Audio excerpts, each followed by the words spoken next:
I've been waiting for you, rookie. Welcome, friends and family, to the first installment of Boss Spotlight. My name is Codiferous, and today I'm featuring Jack Krauser. I am aware that this is outside the norm of what I do here, but after doing a casual playthrough of Resident Evil 4 Remake, I found myself completely enthralled by the boss that is Jack Krauser. I was so captivated, in fact, that this experience inspired me to make a standalone video to highlight and otherwise gush about what makes this character and his correlating battle so incredible. There is quite the backstory to Krauser, preluding our encounter in Resident Evil 4, but I'm not going to touch on that so much and will only be going over what is revealed to us in this title. But before we can analyze the majesty of the encounter, we need to start where we would with any good story, at the beginning.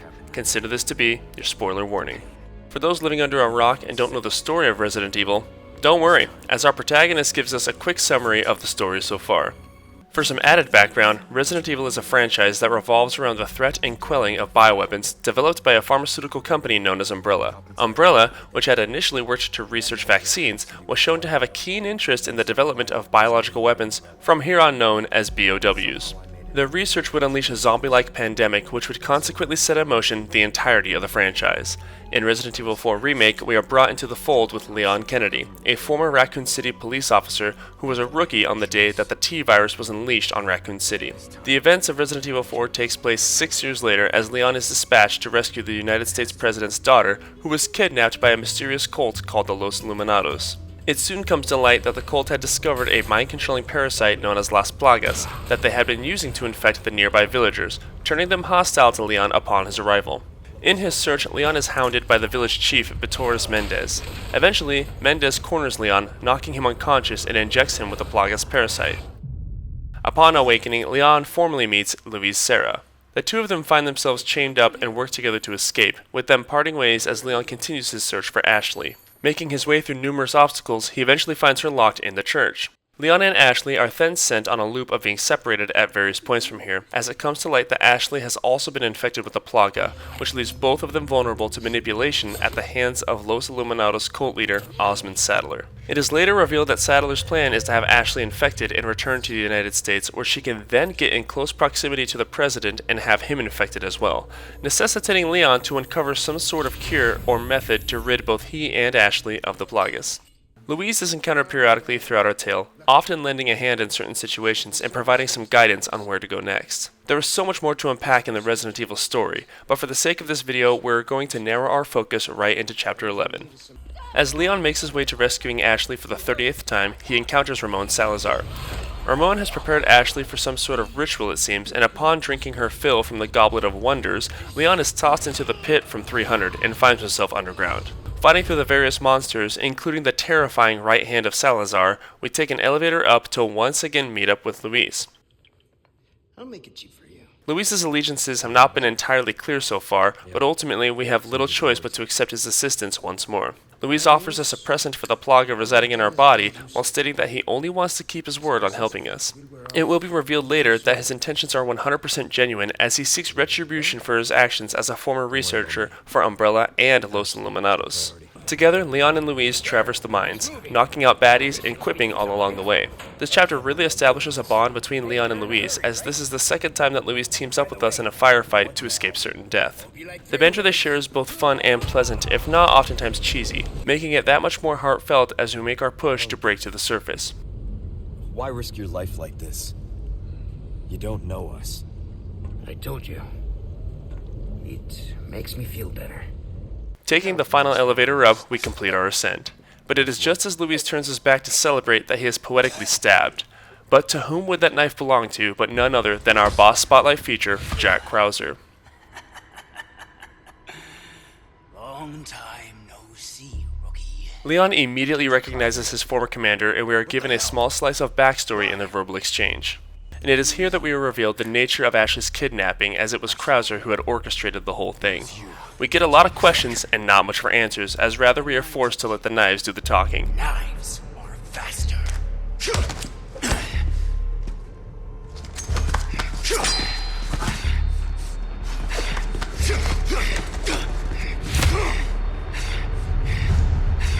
Not good.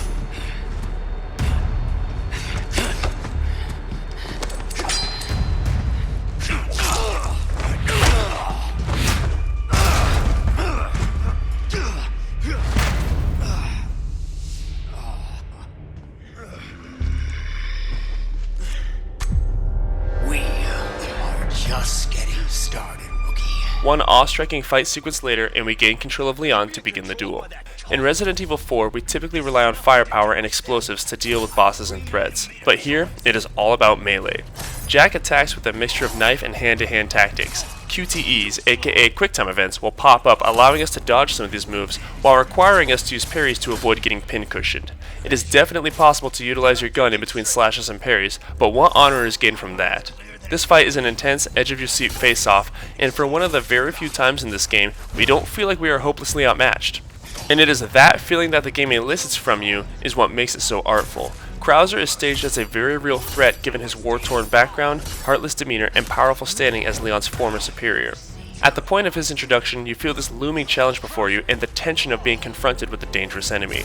With every other boss and enemy encounter, we are essentially trained to immediately flee and shoot later, but in this conflict, we are encouraged to step up and go head-on. Nothing Krauser does is helplessly broken or unfair. You take hits completely of your own fumbles and shortcomings, which paves the way for you to lock down your own solution to the battle. And it is when you get into the thick of things that you feel your confidence slowly building. Never so much that we get arrogant as we need to respect the ebb and flow of the battle, but enough to continue pushing to see our way to victory. To add another layer to this, the verbal exchanges add weight and emotion to the story as Krauser vents his bitterness and anger for why he is doing what he does. It's just when things are getting good that we are cut short by a firearm discharge. Damn bits. What a disappointment. Krauser signs off with a one-liner, and we spend Louise's last moments by his side, helping him to smoke pole one last time before sailing into the sunset. But this was just the appetizer. In the next 4 chapters, Leon deals with Ramon Salazar, but to even begin to talk about a complex character like that would warrant me making another video on its own, so we are going to shift our scope to chapter 15. Krauser has abducted Ashley once more, leading us to our much-anticipated rematch with the Major. And it begins to pick up as soon as we come across Krauser's command tent. In here, he has left some old files about his mission, detailing the operation in which his unit perished, the operation that we were a part of. Peering a little more, Leon discovers a note and audio tape specially addressed, welcoming us into the fold.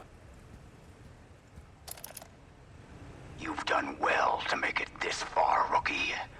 I've prepared a battlefield up ahead just for us soldiers. Watered by the blood of generations, hundreds of years. It's the perfect place to put an end to what happened 2 years ago. From here on, we must best various traps and enemy deployments before the main man pulls away the curtain to reveal himself. Yet another tense cutscene plays out where Krauser relays to us that his drive in working with Los Illuminados is the pursuit of power, a power which he has obtained via the dominant variant of the Plaga.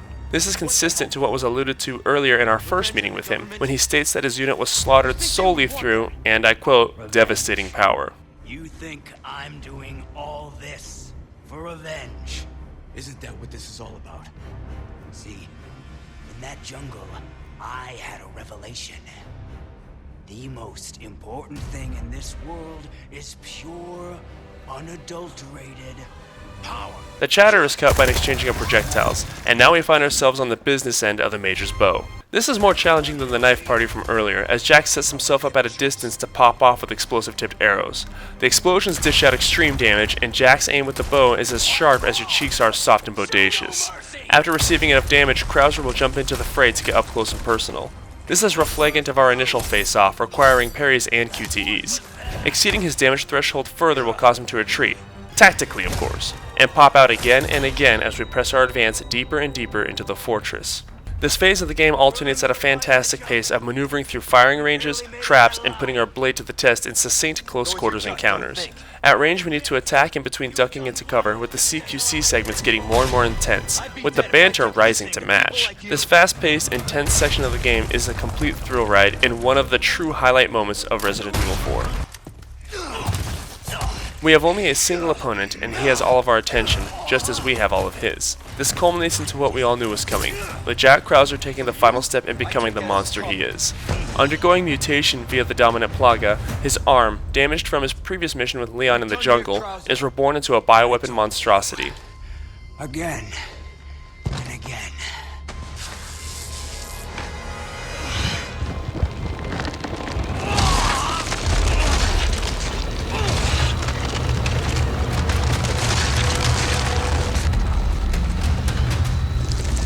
You're too soft to do what's necessary. That's the difference between you and me, rookie.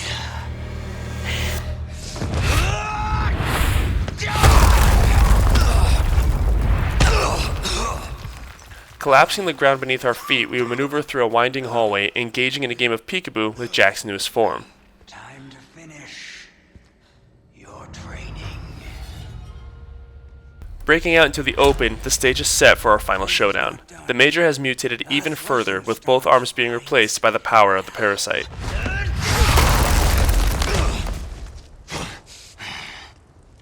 Nah. Time for the teacher to be taught. Such confidence. Bring it, rookie! Krauser's empowered form proves to be too much for us to go in with just a knife, as he utilizes his right arm to put us into a crushing grapple that cannot be parried. Were it not for this attack, this bout would be yet another masterpiece, but as such we need to space out and unload the arsenal upon him. Jack will tactically shield his body when able, requiring us to create openings for our own attacks. This fight is definitely going to put you to the test, as there are very little windows to catch our breath. But with shrapnel, hot lead, and a final flash of steel, we will see our way to his defeat, which ceremoniously completes our final training with our former mentor. In this final battle, there is an exchange that shows that with even as much anger and irritation that Jack has for us and in our opposing actions, there is an equal level of respect due. From start to end, we can feel Krauser's rage and desperation that keeps him a prisoner of the past, with each encounter being another chapter in telling the history of emotion and violence between Leon and his former commander. Interestingly enough, the beginnings of this dark story is actually given in the opening sequence when Leon talks about his top secret enlistment into a government program, where here we can see a flashback of Leon training with a younger Jack. And that is what makes this battle so incredible and the character of Jack Krauser so memorable. There is so much story and movement behind our brief time with him, and this is really one of those cases in a video game where I believe a character should have been the primary antagonist of the story instead of a secondary one. What you have to do.